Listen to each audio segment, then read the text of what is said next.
Hello everyone. Today I wanted to talk to you about self-righteousness. I know it sounds scary, it's a long word, but it's a disease, unfortunately, that is spreading rapidly in our nation. And it's not only like religious people or people of faith who suffer from self-righteousness. It's everyone. Everyone can suffer from this disease, unfortunately. Um, every time someone feels superior over someone else, that's self-righteousness. And I'd like to read a Bible passage from St. Luke. We just finished with our men's Bible study. We just finished the Gospel of Luke. And there is a passage, chapter 11, verses 37 through 43. While he was speaking, a Pharisee asked him to dine with him. So he went in and sat at table. The Pharisee was astonished to see that he did not first wash his hands. And the Lord said to him, "Now you Pharisees cleanse the outside of the cup and of the dish, but inside you are full of extortion and wickedness. You fools! Did not he who made the outside make the inside also? But give for alms those things which are within, and behold, everything is clean for you." So, and then the passage continues on. And in this short few verses, Jesus uses the word woe to you 6 times. So self-righteousness can be really dangerous. But what are the signs or diagnoses of self-righteousness for us to know if we suffer from self-righteousness? Number 1, when I start focusing on others, what they do and what they don't do in comparison to me, I suffer from self-righteousness. Because when you start focusing on what others do and they don't do, what their failures are, what their shortcomings are, that means I start thinking that I have nothing else to do, I have nothing to improve on my own, I have nothing else to fix in my own spiritual life. So I have the time to focus on others, and not only to focus, but very often to be judgmental and to start criticizing and analyzing other people's lives and their lifestyles and their choices.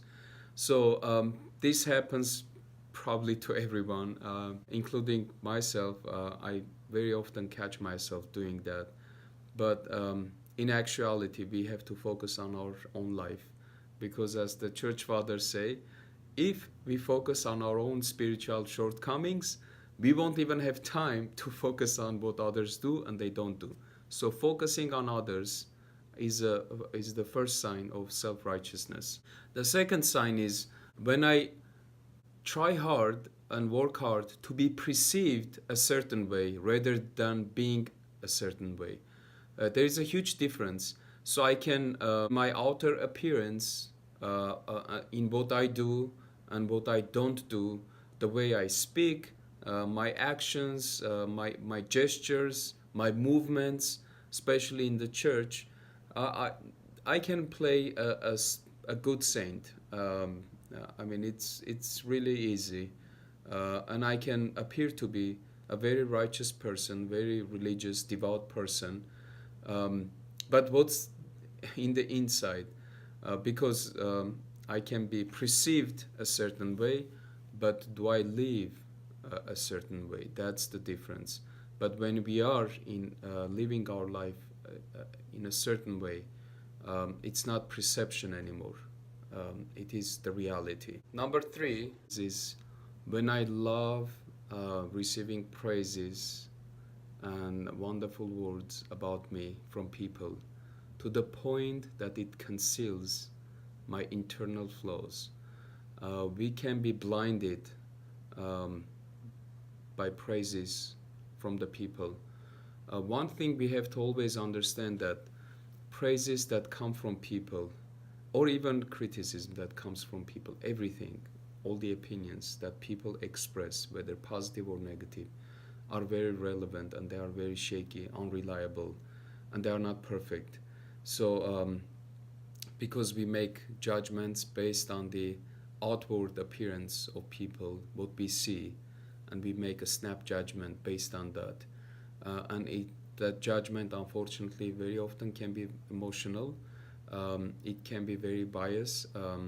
So whether it's positive or negative, I think we have to be careful how we receive those comments and perceptions by people and opinions, um, especially when they are positive. Um, when someone says something positive about you, you can humbly say thank you and then just move on. Do not dwell on that. Do not start like exaggerating. Do not make it to be swollen within you, and because it can be dangerous. And very often, what helps is to change the subject. I think that's one of the practical suggestions I can give. Or to be more blunt, you can bring up something negative about you and talk about your flaws and your shortcomings and ask for help and suggestion, saying, however, I struggle in this area. I was wondering if you might be able to help me in this area. So, so these are the three signs, and of course, we can come up with many others, but in general, these are the three signs to diagnose self-righteousness.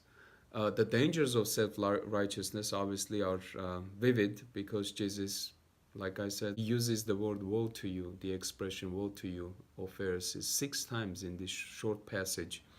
And then he calls them fools. So it's obvious that it's a problem. So the heart of the problem is the problem of the heart. That's why it's very dangerous. How to be delivered from self-righteousness? I think it's very important that we always put ourselves in very humbling experiences. And if we are to compare ourselves to anyone, we have to put ourselves next to saints and real righteous people who have lived a saintly life, and see how far behind we are in our spiritual journey. And that can be a humbling experience. And then remembering our shortcomings, remembering the mistakes that we have made in our life, and not necessarily like judging us or being harsh on ourselves, or just beating us to death.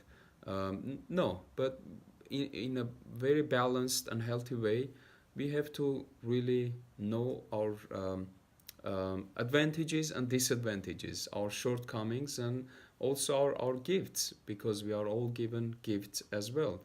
But we have to see both of them and understand who we are.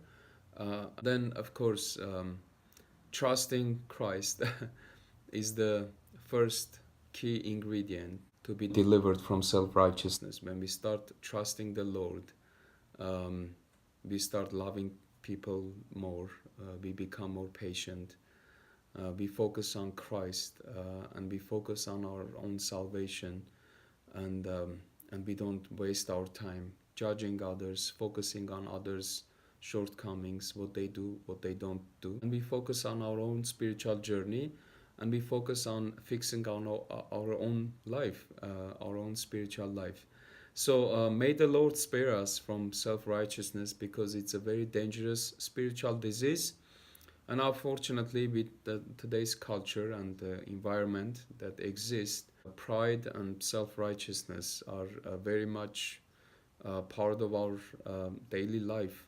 And we have to be careful not to suffer from this disease of self-righteousness, but be aware of our shortcomings, our own flaws and mistakes, and trust the Lord, because the good work that He began in you, He's faithful, and He will bring it to completion. May the Lord bless you all.